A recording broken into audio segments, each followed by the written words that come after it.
à tous, je vous souhaite la bienvenue sur ma chaîne. Alors aujourd'hui nous allons parler de ce qui s'est passé lors de cette 36e journée de Ligue 1. Il s'est passé beaucoup de choses, encore une fois, aussi bien entre les équipes qui jouent pour le titre, pour l'Europe, que pour les équipes qui luttent pour ne pas descendre. Vraiment, les matchs ont été passionnants, il y a eu beaucoup de suspense à tous les étages et ça nous offre vraiment la perspective de deux dernières journées vraiment tout feu, tout flamme. Vraiment. Franchement là, on aura chaque week-end au moins 5-6 matchs de haut niveau, en tout cas sous tension au vu des ambitions de chacune des équipes en cette fin de saison. Et nous, c'est tout ce qu'on demande. C'est vraiment du jeu, de la tension, des émotions et beaucoup de suspense. Et sans plus tarder, nous allons parler évidemment du match qui a ouvert le bal ce week-end. Le match, le derby, le 112e derby du Nord, on dit, mais bon. Déjà, victoire du LOSC.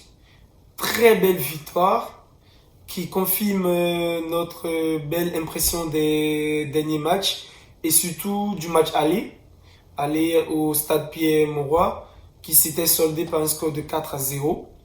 Pour être tout à fait honnête avec vous, alors moi je ne voyais pas gagner de façon aussi large et plus ou moins simple. Je m'attendais à un gros match de leur part. Tout simplement parce que Lens, en ce moment, ils sont plutôt bien. Déjà, ils ont fait une belle saison qui leur permet d'ailleurs d'être encore en course pour l'Europe. Donc forcément, c'était pas une équipe à prendre à la légère. C'est ce que nos joueurs ont très bien compris. Donc dès l'engagement, ils ont pris la direction des opérations. Et sur la toute première incursion dans la défense lensoise sur une passe en profondeur de Cheka, Bamba qui va obtenir une faute. Alors, j'ai entendu beaucoup de débats par-ci par-là pour dire est-ce qu'il y avait penalty, est-ce qu'il n'y avait pas. Alors, moi j'ai tendance à dire aujourd'hui qu'il faudrait peut-être qu'on commence à s'adapter au nouveau foot. Parce que pour dire vrai, c'est plus le foot qu'on a connu avant.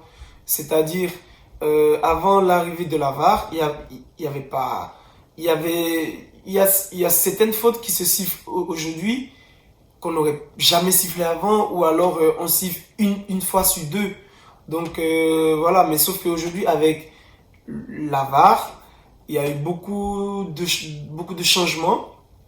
Il y a eu beaucoup de changements, ce qui fait que forcément, on sait aujourd'hui que ce genre de faute-là se siffle. Donc sur ce point-là, il y a penalty.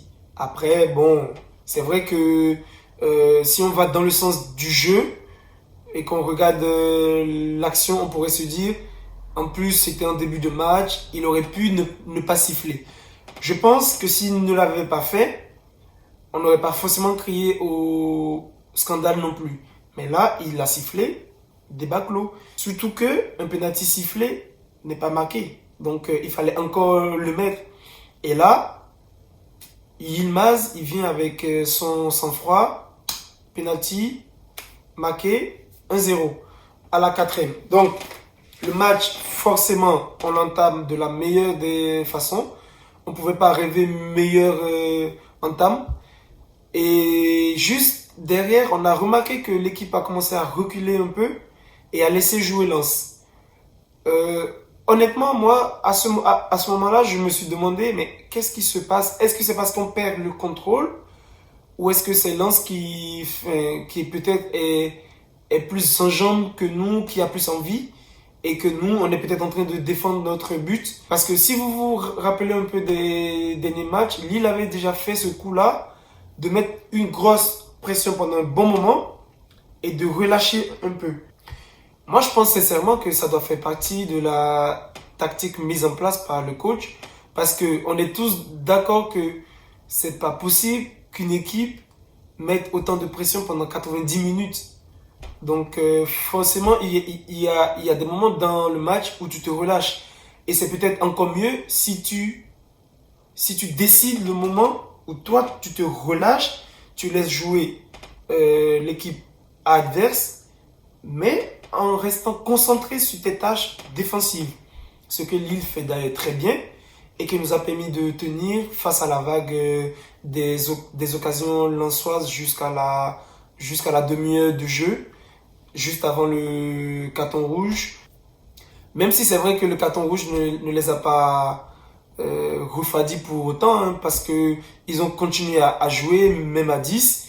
Il a fallu l'inspiration sublimissime de notre très cher Yilmaz pour vraiment nous permettre de, de reprendre un réel contrôle sur la rencontre. Vraiment, ce but-là, je pense que voilà quoi. Qu'est-ce que vous voulez dire de plus? Un joueur qui est dans une telle confiance, qui a une telle envie, forcément, il, euh, il l'inculque aux autres. Vous voyez? Si déjà t'es pas en confiance et que de l'autre côté, tu ne crois pas en toi. C'est ça aussi. Parce que faire ce genre de frappe, prendre la décision de faire ce genre de frappe, en plus de son mauvais pied à cette distance-là, franchement, il faut le faire. Donc vraiment, chapeau, parce que depuis quelques matchs, on sent que c'est lui qui redonne cette envie-là, ces talents à notre équipe. Et vraiment, c'est top. Franchement, c'est super top même. Donc voilà. Et du coup, on est parti à la mi-temps avec cette supériorité au score. Et on est revenu avec les mêmes intentions. C'est-à-dire que l'équipe n'a pas baissé le pied. On a continué à presser. On a continué à imposer notre jeu, notre façon de jouer. Même si, c'est vrai, l'équipe tournait bien. D'ailleurs, il faut remarquer que sur ce match-là, le coach a un peu fait tourner, ce qui est tout à fait normal pour continuer à impliquer tout le monde. Déjà, il y avait André qui était suspendu, donc forcément, il fallait mettre un autre. Il a mis Sheka, qui a fait un gros match, un très gros match. Il a mis Arojo, qui avait marqué le but du match nul contre Montpellier. Donc, et par contre, Bamba, sur ce match-là, je l'ai trouvé un peu tendre. C'est-à-dire qu'il n'a pas été aussi, je sais pas, efficace dans ses mouvements que d'habitude. Mais ça reste quand même un joueur fiable. C'est-à-dire que le coach sait que même quand il n'est pas bien, on peut compter sur lui pour, ne serait-ce que pour aider sur les tâches défensives et que sur un coup, il pourra faire la différence. Donc voilà. Donc à part Bamba, tout le reste, j'ai trouvé qu'ils ont fait un gros match. Je vais parler de David aussi qui met un joli but quand même, qui se crée pratiquement seul, hein, parce que la façon dont le ballon revient, déjà il faut anticiper que le ballon arrive là, et derrière il rate un peu son contrôle, mais il a la lucidité à ce moment-là du match pour faire, je crois, deux jambes et vraiment allumer, parce que là il l'a allumé. Euh, le gardien, même s'il avait été dessus, je pense que tellement c'était à bout portant qu'il n'aurait jamais pu la prendre, quoi. D'ailleurs, je pense que ça lui passe juste au-dessus. Mais vraiment, une belle frappe. Et voilà.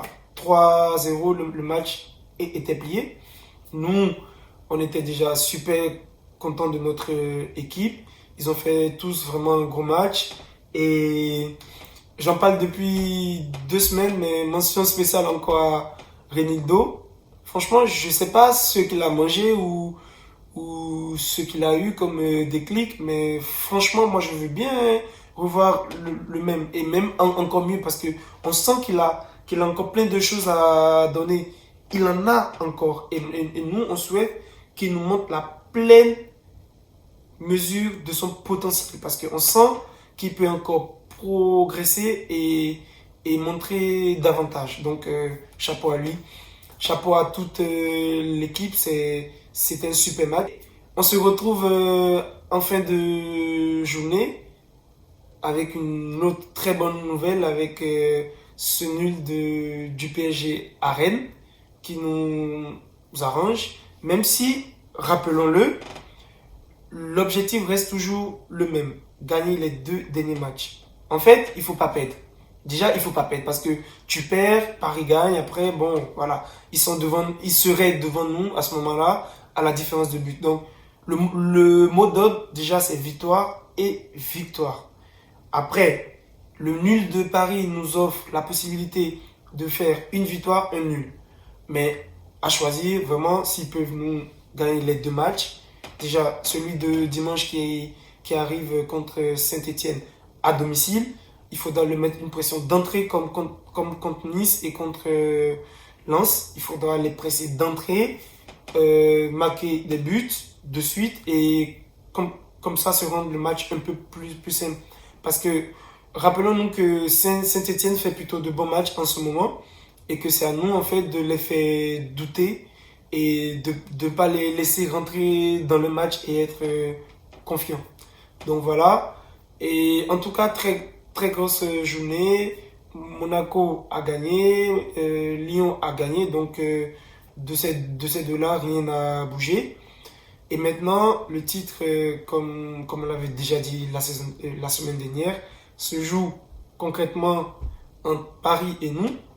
Il faudra rester fort jusqu'au bout, aller chercher les 2 victoires qui nous offrent le paradis vraiment et y croire jusqu'au bout, tout donner jusqu'au bout.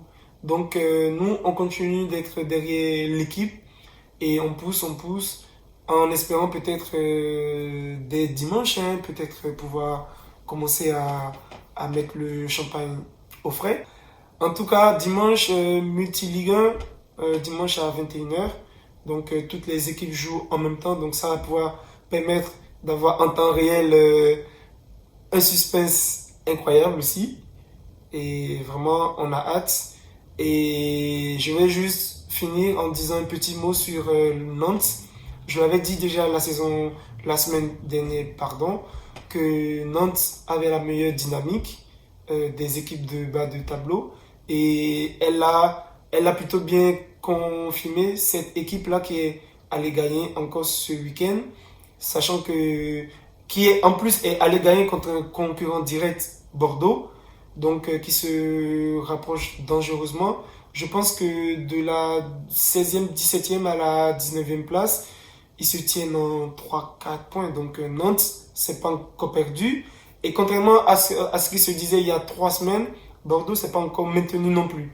Donc entre Bordeaux, Strasbourg, Lorient, Nantes et Nîmes, ça va encore se jouer. Et je pense que déjà la prochaine journée va être décisive. Sachant que Nantes alors va jouer à Dijon qui ne joue plus rien, qui est déjà en Ligue 2. Et pendant que Nîmes reçoit Lyon et Bordeaux reçoit Lens. Donc 2 très gros matchs pour les équipes devant Nantes qui, si elles gagnent et que éventuellement les autres ne prennent pas les 3 points, pourraient même sortir dès le week-end prochain de la zone de barragiste. Donc voilà, il y a un gros enjeu aussi de ce côté-là. Et la prochaine journée va être palpitante et il faudra la suivre de très près. Sur ce, je vous souhaite une agréable semaine. Portez-vous bien, gardez toujours cette passion et on se retrouve la semaine prochaine pour de gros matchs en espérant une victoire de Lille, bien évidemment. À bientôt. Ciao, ciao.